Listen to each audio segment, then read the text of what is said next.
ومن أحسن قولا ممن دعا إلى الله وعمل صالحا وقال إنني من المسلمين.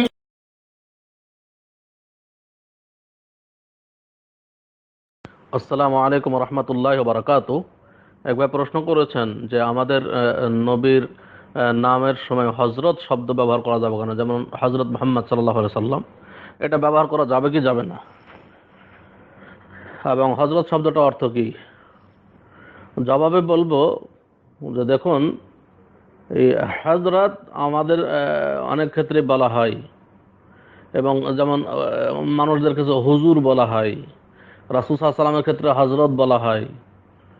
এই শব্দগুলো সুফিদের থেকে এসেছে। সুফিরা মনে করে যে ওলি আউলিয়া বা নবী রাসূলগণ মৃত্যুর পরেও মানুষের কাছে আসতে পারেন, উপস্থিত হতে পারেন। এই হজরত শব্দটার অর্থ হইল উপস্থিত হওয়া, উপস্থিত হওয়া।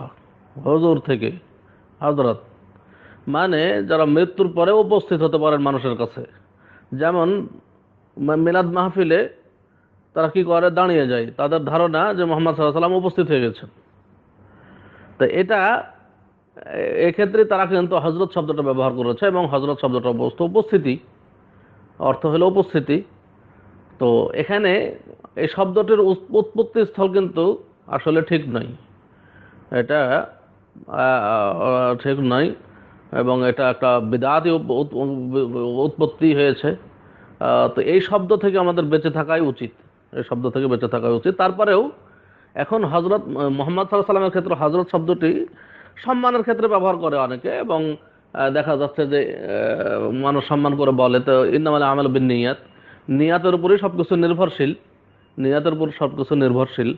যেহেতু নিয়াতে থাকে না যে রাসূল সাল্লাল্লাহু আলাইহি ওয়াসাল্লাম উপস্থিত হতে পারেন, এই ধরনের যদি কারো নিয়তে না থাকে সেটা জায়েজ হতে পারে। তারপরেও যেহেতু শব্দটা উৎপত্তি হয়েছে এভাবে উপস্থিতি নিয়ে, সেহেতু এটা থেকে বিরত থাকাই আমাদের উচিত, বিরত থাকাই ভালো।